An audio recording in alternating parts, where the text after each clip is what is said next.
Hello everyone, সবাই কেমন আছো? আশা করি খুব ভালো আছো। হ্যাঁ, তোমরা অনেকেই জানো কালকে আমি গেছিলাম বড় মায়ের কাছে। সত্যি তোমাদের জন্যই গেছিলাম। আমি কখনো কখনো মায়ের কাছে ছুটে চলে যাই।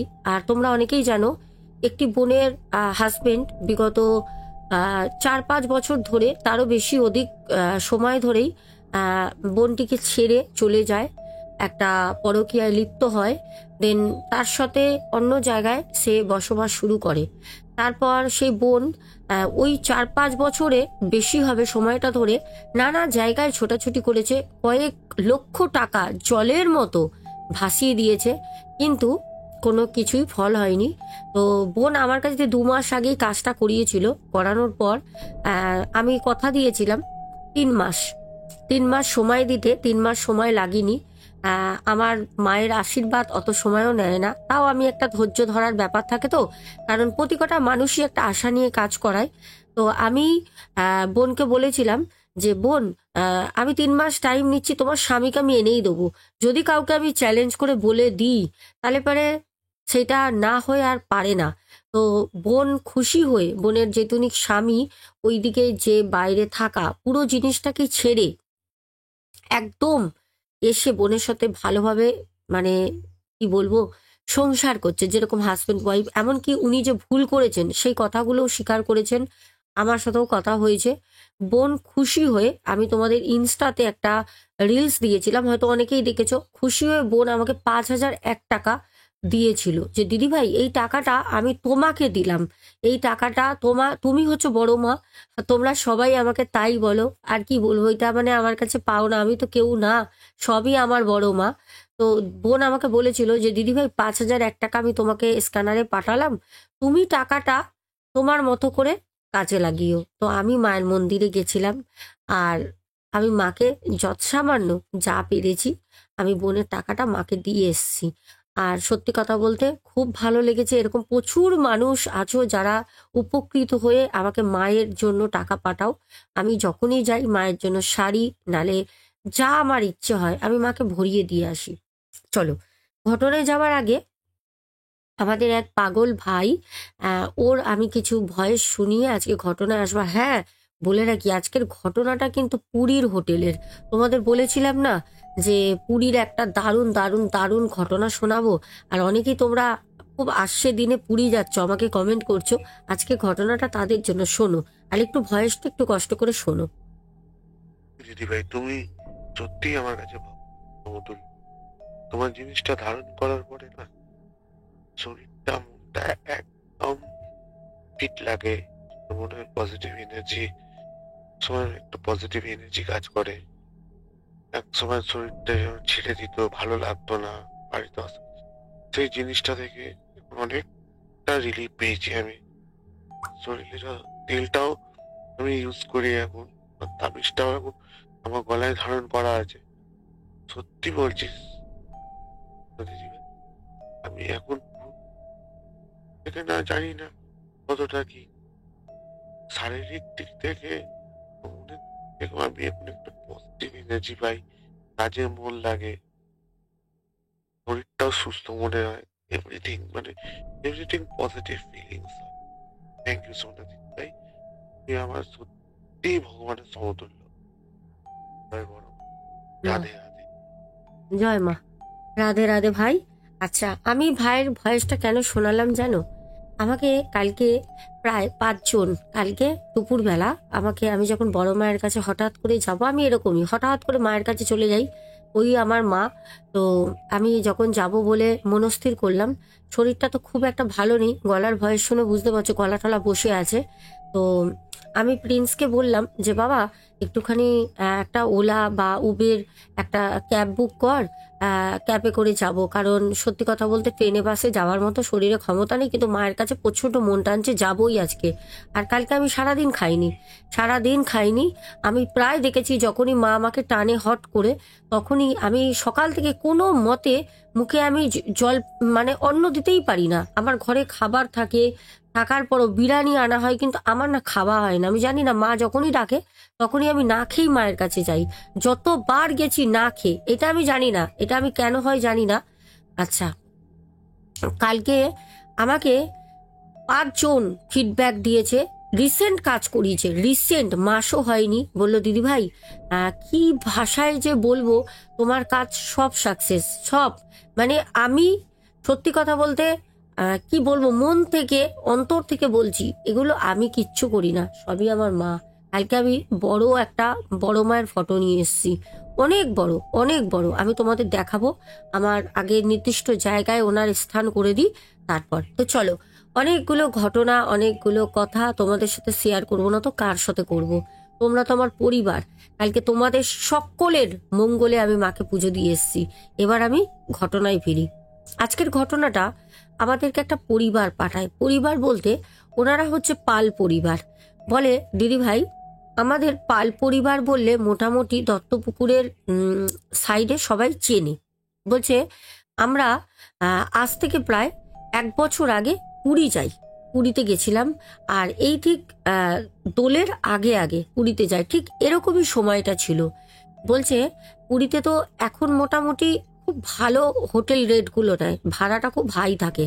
তো আমাদের ওই ভাই বলে দিদি ভাই, আমরা যে যাই, আমাদের না মানে যোগাযোগ ছিল যে আমাদের ওয়েস্ট বেঙ্গল গভর্নমেন্ট সরকারের যে বাসগুলো চলে, সেই বাস যে মানে কোয়ার্টার থাকে, পুরীতেও আছে, দীঘাতেও আছে, দেন সব জায়গাতেই আছে যেখানে আমাদের বাসগুলো যায় ওয়েস্ট বেঙ্গলের গভর্নমেন্ট বাস। বলছে ওইখানে পুরীতে ওদের না কোয়ার্টার আছে। যদি ওই কোয়ার্টার তুমি কারোর কাছ দিয়ে ধরো যোগাযোগ থাকে, এরকম বাস ড্রাইভার বা চালক, এরকম যারা সরকারি বাস চালায় ওয়েস্ট বেঙ্গলের, যদি তোমাদের জানাশোনা থাকে, তাহলে ওখানে তোমরা ওদের মানে একটা রেফারেন্সে থাকতে পারবে, অনেকটা কম টাকায় হয়ে যায়, ধরো 500-600 টাকা থাকা হয়ে যায়। তো ওখানে আবার তুমি রান্না বান্না করে খেতে পারবে, সব রকম পরিষেবা এভেলেবেল থাকে। এইবার প্রশ্নটা হচ্ছে, আমাদের যে পাল পরিবার পুরীতে ঘুরতে যায়, তা ওনাদের যোগাযোগ ছিল, তা ওনারা ওনাদের সাথে কথা বলে, যারা ওখানে স্টাফ থাকে ওখানে ওনারা ঘরটা ব্যবস্থা করে দেয়। মানে ঘর তো অ্যাকচুয়ালি না, ওগুলো বলে ওয়েস্ট বেঙ্গল সরকারের যে বাস চালক ড্রাইভার থাকে, ওদের কোয়ার্টার মতো ওখানে থাকতে দেয়। বলছে আমি কি বলবো আপনাকে, মানে বিশ্বাস করবেন না, আমি যাই, আমার মিসেস যায়, আমার তখন কোনো বাচ্চা হয়নি, আমি আমার মিসেস যাই, আর এইদিকে হচ্ছে আমার শালি যায় আর ভগ্নিপদও যায়, শালি ভগ্নিপদ, আর তাদের একটি সন্তান ছেলে 2-2.5 বছরের। আমরা যাই, টোটাল আমরা যাই হচ্ছে 5 জন। তো আমরা একটা রুম নিই, একটা রুমে আমরা এরকম রান্না বান্না করছি নিজেদের মতো পরিবার, বাইরে কোথায় খাবো, আর হোটেলের খাওয়া ঠিক পোষায় না। তো আমরা ভালোই একটা বেশ বড় ঢালা একটা রুম, 2খানা বিছানা রয়েছে, বেশ ভালো একটা বাইরে মানে সুন্দর প্রকৃতি গার্ডেন মতো করা, খারাপ না, সরকার থেকে করা তো খারাপ তো হবে না, জল টলের কোনো মানে প্রবলেম নেই, খুবই সুন্দর জল টল সব পাবে। তো বলছে আমরা খুব ভালোভাবেই সেই দিনকে আমরা ওখানে উঠলাম, ওঠার পর আমরা বাইরে দিয়ে বাজার টাজার করে নিয়ে এসে সব রান্না বান্না করে খাই। সন্ধ্যাবেলা আমার যে শালি সে শুয়ে রয়েছে বিছানার মধ্যে, তার বাচ্চাটা 2-2.5 বছরের ছেলে, তাকে নিয়ে শুয়ে রয়েছে। তা আমি আবার আমার শালিকে এসে বললাম, কিরে বেরোবি না, মানে আমি বোনের চোখে দেখি তো আমি তুই তুই করেই বলি, তো ও আমাকে দাদাই বলে, জামাইবাবু বলে না। তো আমার শালি বলল, না রে দাদা, যাবো একটুখানি, ছেলেটা শুয়ে রয়েছে, ও একটুখানি ঘুমটা হয়ে যাক, নালে কাঁদবে, বাচ্চা তো কান্নাকাটি করবে। তো বললো আমার মিসেস তখন গেছিল হচ্ছে বাথরুমে, আর ভগ্নিপদ ঘরেই ছিল বেলকুনিতে দাঁড়িয়ে। তো আমাদের যে ভাই বলে, দিদি ভাই আপনি বিশ্বাস করবেন না, আমি বেরিয়ে ওই সামনে যে একটা গার্ডেন মতো করা আছে, গ্রিনারি খুব সুন্দর, ওখানে বেশ সুন্দর করে লাইট দিয়ে না ডেকোরেশন করা, আমি ওইখানটা নেবে হাঁটছি, যে যাকে বাচ্চাটা উঠবে, আমার মিসেসও ওয়াশরুমে গেছে, ওরা বেরোক, একসঙ্গে রেডি হবে, ডাকবে, আমি এখানে ঘুরছি। তো বলছে আমি একটু বাইরে ঘুরতে ঘুরতে, যেহেতু ছোট বাচ্চাটা আছে, তো সিগারেট খাবাটা রুমের মধ্যে ভালো দেখায় না, একটা রুমেই 2টো বেড, আমরা একটা রুমই নিয়েছি, অনেক ঢালা মানে খোলামেলা বড়।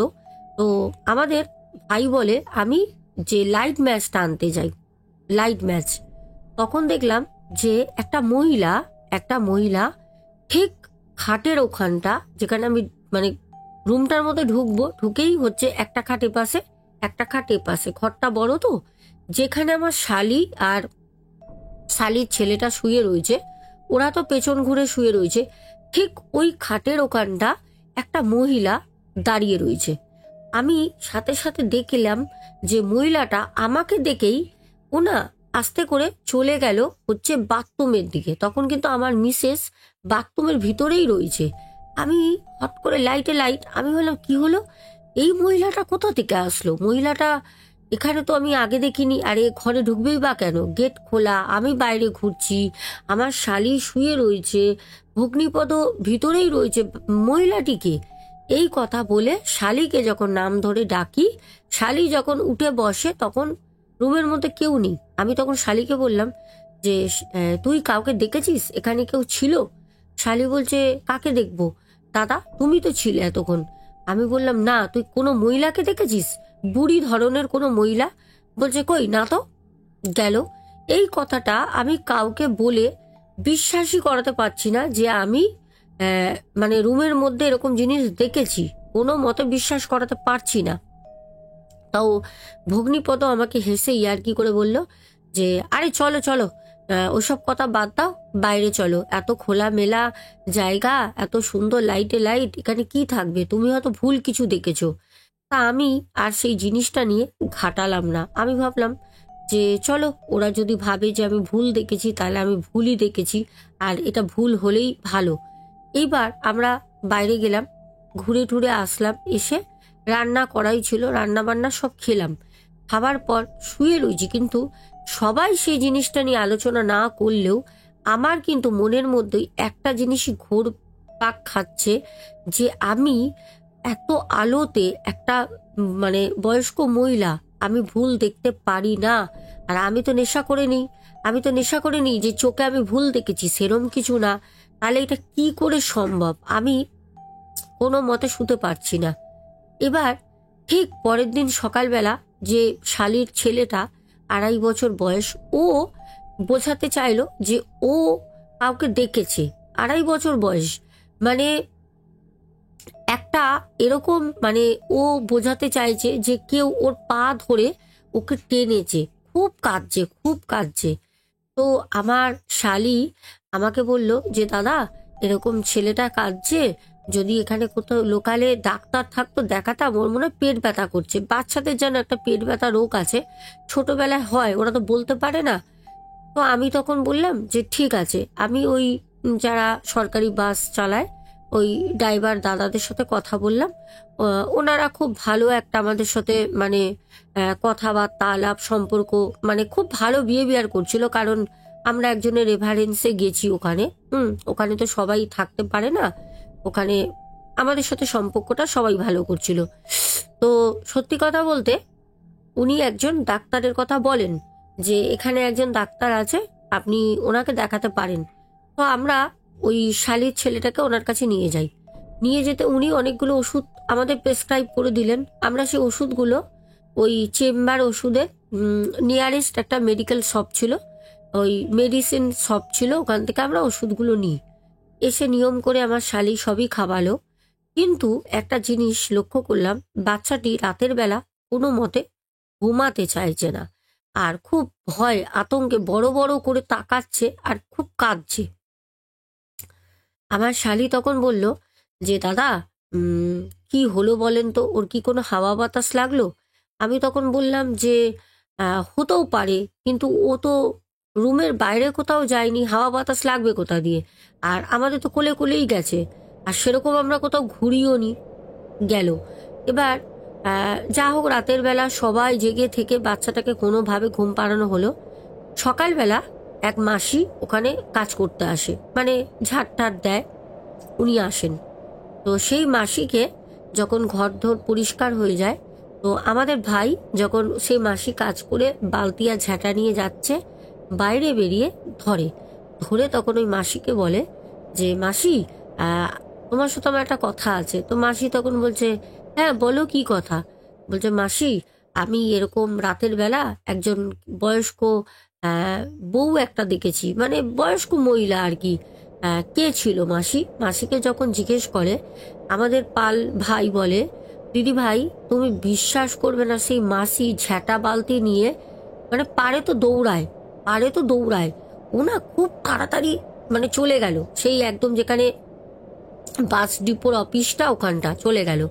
আমি আর ওর পেছনে যাইনি। আমি তখন বুঝতে পারলাম যে নিশ্চয়ই একে একে দুই কোনো তো প্রবলেম এখানে আছে, নাহলে পারে এরকম কেন বিহেভিয়ারটা সে করবে। শুনে একটা কথা বললো না, আমাদের ভাই বলছে একটা টু শব্দ বললো না যে না তোমরা ভুল দেখেছো বা হতেই পারে না বা কিচ্ছু না। ওরা অ্যাকচুয়ালি সবই তো জানে, পেটের খাতিরে ওরাও তো ওখানে কর্মরত, কিছু বলতে পারে না। বলছে দিদি ভাই, আমি বলার পর খুব অবাক হলাম ওনার অ্যাটিটিউড দেখে। আমি রুমে গেলাম, গিয়ে আমি আমার মিসেসকে বললাম, জানো তো এই সেদিনকে আমি এরকম রাতের বেলা দেখেছিলাম একজন বয়স্ক মহিলাকে, তো আমাদের এই যে কাজ করতে এসেছিল ওই মানে আন্টিটাকে বলতে উনি ছুটে চলে গেল। তখন আমার মিসেস বলছে তাহলে মনে হয় জানো তো কিছু আছে, ওই জন্যই রিপন, মানে বাচ্চাটার নাম হচ্ছে রিপন, মানে আমার শালির ছেলের, বলছে রিপন ওই জন্যই সারা রাত কান্নাকাটি করেছে। তো আমি বললাম আমি তো আগেই বলেছি, তোমরা তো বিশ্বাসই করলে না, কম পয়সায় থাকবো যোগাযোগ করে আসলাম, দেখো কি অবস্থা। ওই সময় হোটেল ভাড়াগুলো খুব হাই থাকে। যাই হোক, আমাদের পাল ভাই বলছে দিদি ভাই ঠিক 5 থেকে 6 মিনিট পর ওই কাজের মাসি আর একজনকে নিয়ে আসলো। এসেই আমাদের বলছে যে তোমরা একটা কাজ করো, তোমাদের যে জিনিসপত্র যেগুলো আছে বের করে রেখেছো, কাজের মাসি রয়েছে হাতে হাতে, ওই সামনের একটা কোয়ার্টার রয়েছে, ওয়েস্ট বেঙ্গল সরকারের বাস ডিপোর সামনের একটা কোয়ার্টার, আমরা পেছন দিকটা ছিলাম, সামনের 2-3টে রুম আছে। বলল যে এখনই তোমরা ওখানে শিফট হয়ে যাও। আমাদের সাথে সাথে আমরা কিছু বলে না উঠতে পেরে, মানে আমাদের সাথে সাথে যত মালপত্র লাগেজ যা ছিল, দুধের বোতল থেকে গ্লাস, চা খাবার, এভরিথিং সবকিছু ওই লোকটি আর ওই কাজের মাসি দৌড়ে দৌড়ে দৌড়ে দৌড়ে নিয়ে গিয়ে ওই রুমে রেখে দিল, দিয়ে বলল তোমরা ওই রুমে চলে যাও, এই রুমে থাকতে হবে না। তখন আমরা কথাটা আর বাড়ালাম না, কিন্তু আমরা পরিষ্কার বুঝতেই পারলাম যে সত্যি সত্যি আমি রাতের বেলা যে মহিলা রুমের মধ্যে দেখেছিলাম সেটা সত্যি বাস্তবেই কেউ এখানে আছে, যে মারা গেছে, কিন্তু ওনারা কাউকে বলে না। ওই রুমটাই আমাদেরকে দিয়েছিল, কিন্তু আমরা তো থাকতে পারিনি, আমরা হয়তো থাকলে পারে জানি না কি হতো। তো আর একদিনই বাকি ছিল, 3 দিনের ছিল বুক, তো আমাদের ওই একদিনের জন্য আলাদা একটা রুমে থাকি। সেরকম ভাবে কিছু হয়নি, কিন্তু আমাদের পাল ভাই নিজের স্বচোখকে দেখেছে যে রুমের মধ্যে তখন রাত আনুমানিক 8টা সাড়ে 8টা বাজে, ওই সময় দেখে যে একজন মহিলা রয়েছে। আর আমাদের এই পাল ভাইকে দেখেই সেই আত্মা সরে বাথরুমের দিকে চলে যায়, যেই দিকে কিন্তু আমাদের ভাইয়ের মিসেস বাথরুমের ভিতর কিছু একটা করছিল, সানটান। এই হচ্ছে ঘটনা, ভাবতে পারছো? একদম রিয়েল স্টোরি। এই ভাইয়েরই আরেকটি ঘটনা বলবো, হ্যাঁ আরো একটি ঘটনা বলবো। ভাই বলে দিদি ভাই যখন আমি ক্লাস 11-এ পড়ি তখনের ঘটনা। আমার যে বাড়ি ছিল, আমার বাড়ির ঠিক সামনে কিছুটা একটা মাঠ ছিল, ওই মাঠে আমরা খেলতে যেতাম। আমরা প্রত্যেক দিন সন্ধ্যাবেলায় খেলতে যেতাম। তো ওই বিকেল 5টা সাড়ে 5টা হতো, ওই সময় মাঠে যেতাম। আর শীতের সময় তো অন্ধকার হয়ে যেত, শীতের সময় আমরা আরো তাড়াতাড়ি যেতাম। কিন্তু সেই সময়টা গরমকাল ছিল।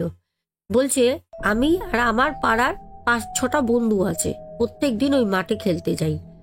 প্রত্যেক দিনের মতনই সেই দিন সন্ধ্যাতেও আমরা খেলতে গেছি। দিদি ভাই বলে রাখি, আমরা যে মাঠে খেলা করতাম ওই মাঠের সামনেই ছিল একটা শ্মশান, একটা কবরস্থান। শ্মশান আর কবরস্থান, আর শ্মশান কবরস্থানের মাঝখান থেকে ছিল একটা সরু রাস্তা, যেখান থেকে গেলেই আমার পিসির বাড়ি পড়তো।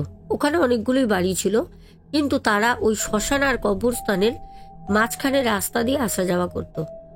বলছে দিদি ভাই রাতের বেলা বল টল খেললাম বন্ধুদের সাথে, মানে ফুটবল খেলার পর কি জানি খুব জল তেষ্টা পায়, পিসির বাড়িটা কাছে পড়ে, ওই শ্মশান আর কবরস্থানের রাস্তা দিয়ে ছুটে গেলেই পিসির বাড়িটা পড়ে। আর আমার বাড়িটা একটু দূরে। আমার খুব জল তেষ্টা পাওয়ায় আমি ছুটে ছুটে সন্ধেবেলা আমাকে বন্ধুরা বলল, কিরে এত অন্ধকার হয়ে গেছে চারপাশে, ওইদিকে যাচ্ছিস কেন এখন? তুই একা, তোর কাছে তো টর্চ টর্চ কিছু নেই, তুই কোথায় যাচ্ছিস? পিসির বাড়ি? আমি তখন বললাম চিৎকার করে, আরে আমার ভাই জল তেষ্টা পেয়েছে, যাবি তোরা? তা ওরা বলল যে না না, আমরা যাব না।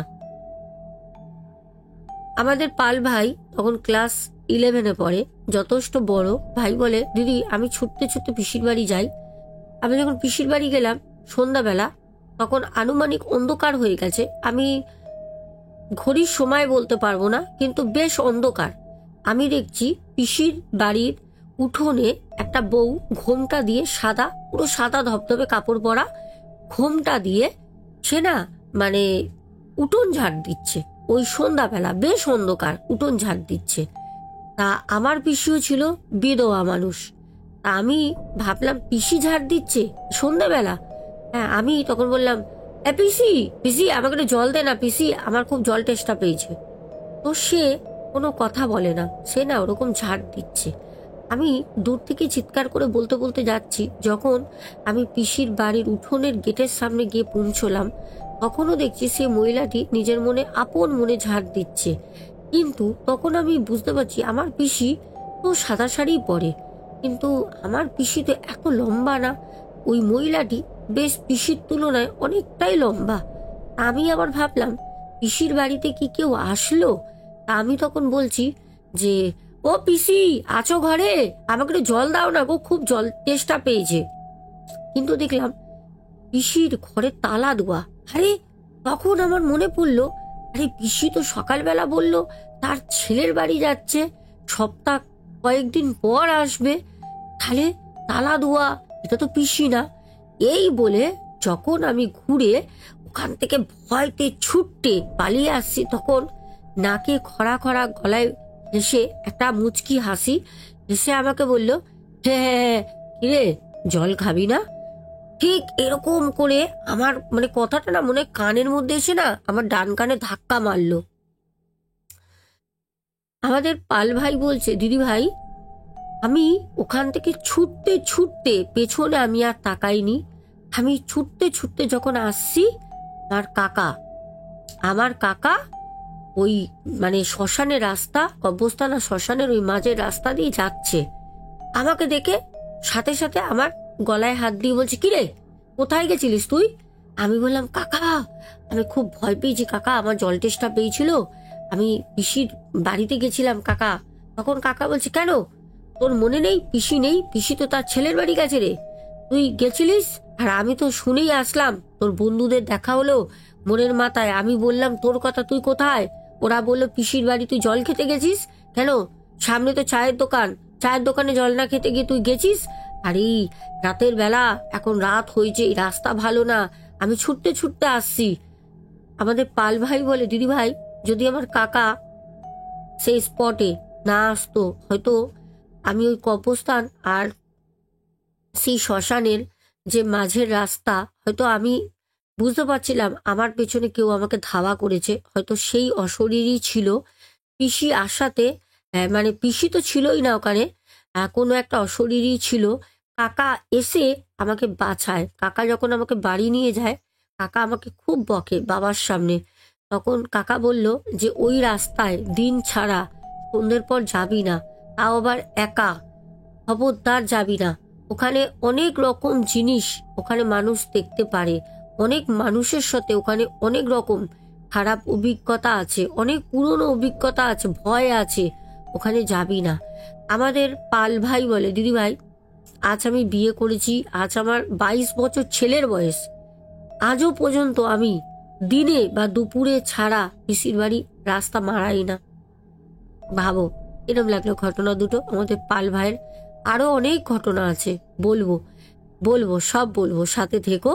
আচ্ছা এখনের মতো আসবো যেতে যেতে সবার কমেন্টের নামগুলো পড়ে নি, কারা কারা কালকে তোমরা সুন্দর সুন্দর মিষ্টি মিষ্টি কমেন্ট করেছো। চলো দেখি দেখি কারা কারা। ও প্রথমে অনুপম বিশ্বাস ভাই বলেছে, জয় বড় মা দিদি। আচ্ছা, জয় বড় মায়ের জয়। সবাই খুব ভালো থেকো।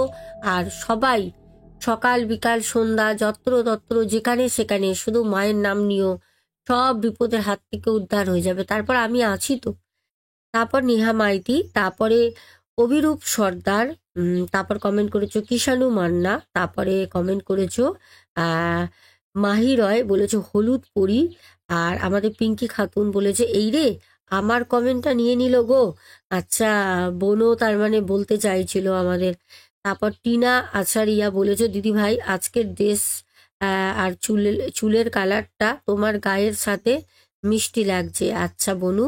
আচ্ছা, পাপ্পু দে কমেন্ট করেছো। তারপরে কমেন্ট করেছো সুদীপ্ত ব্যানার্জি, টুকু সাবারওয়াল। তারপর কমেন্ট করেছো শম্পা মিনি কিচেন, পরপর দুটো white king. Bonu love you too Bonu. আচ্ছা, তারপরে সোনা জানা। আচ্ছা, সোনা বলেছো দিদি ভাই তোমার বাড়ির গল্প বলো, শুনতে খুব ভালো লাগে। আচ্ছা, একদিন আবারও বলবো। আচ্ছা, তারপর আমাদের আব্দুল হক ভাই বলেছো বেশ ইউনিক একটা ঘটনা শুনলাম, ঘটনাটা শুনে বেশ একটা ভয়ের অনুভূতিও ছিল। অসংখ্য ধন্যবাদ দিদি আজকের ঘটনার জন্য। দুটো রেড হার্টও দিয়েছো, তোমাকে অনেক অনেক ভালোবাসা ভাই। আচ্ছা, সোনা জানা বলেছো তোমাকে খুব সুন্দর লাগছে দিদি ভাই। আচ্ছা, তারপর সমীর মাইতি কমেন্ট করেছো। তারপর পায়েল রয়। তারপরে শামরিন শামরোস। আসলে আমার গলাটা আমার একদম বসে রয়েছে ঠান্ডা লাগার কারণে, একটু হয়তো শুনতে তোমাদের একটু ভুলভাল লাগবে, ঠিক আছে। শামিমা শামরোস কমেন্ট করেছো, আমি আগে থেকে জানিয়ে দিচ্ছি। তারপর কমেন্ট করেছো সোমা দত্ত, সত্যি তোমাকে খুব মিষ্টি দেখতে লাগছে, ভালো থেকো সব সময়। একদম, তোমরা ভালো থাকলে আমি ভালো থাকবো। পিঙ্কি দেবনাথ বলেছে দিদি তুমি কেমন আছো? আমি আগের তুলনায় ভালো আছি বোন।